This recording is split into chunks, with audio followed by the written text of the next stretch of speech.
This story just keeps coming. There's new fallout from the Sony Pictures cyber attack. New questions about privacy rights that are being raised by all of this after an email exchange was leaked to the media. Two Hollywood power players making racially insensitive remarks mocking President Obama.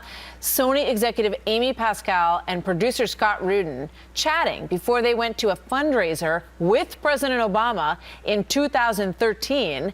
Pascal asking Rudin what she should say to the president at the stupid Jeffrey breakfast, is how she referred to it. And Rudin writes back, would he like to finance some movies? Pascal responds, I doubt it. Should I ask him if he liked Django? Rudin writes back, 12 years, meaning 12 years a slave. She responds, or The Butler, or Think Like a Man.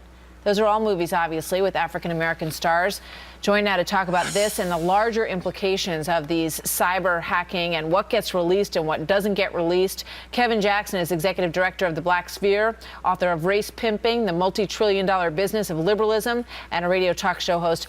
Leslie Marshall's with us as well, syndicated radio talk show host and a Fox News contributor. Welcome to both of you. There's several elements to this story. You know, there's the insensitivity that's expressed in that exchange that I want to talk to you about. Also, the health records of Sony executives and their children, specifically their names, the things that they're suffering with was released in all of this. So there's a big picture here as well. But Kevin, address, if you would, these comments, because we live in a world where, Paula Deen and Donald Sterling have faced a tremendous amount of outrage for somewhat similar comments.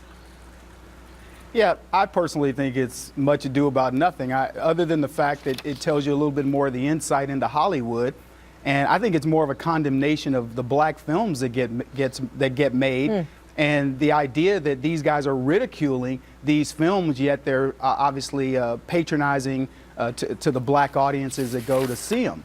As far as Obama is concerned, I think it's good-natured ribbing. I think that what they're saying is this guy, he can't pick a good film, and he probably mimics a lot of what many of conservative Americans believe about his policies. Not only can he not pick a good film, he can't pick a good policy. Leslie, what do you think? Oh, Kevin, I feel like I have a single bullet, magic bullet theory going on here. With all due respect, my friend Kevin, you're colorblind on this issue, sir. I mean, this is clearly, first of all, the first two films that they talk about in the email, both are about slavery. They have African-American leads playing slaves. All four films have to do with African-American leads, an African-American cast.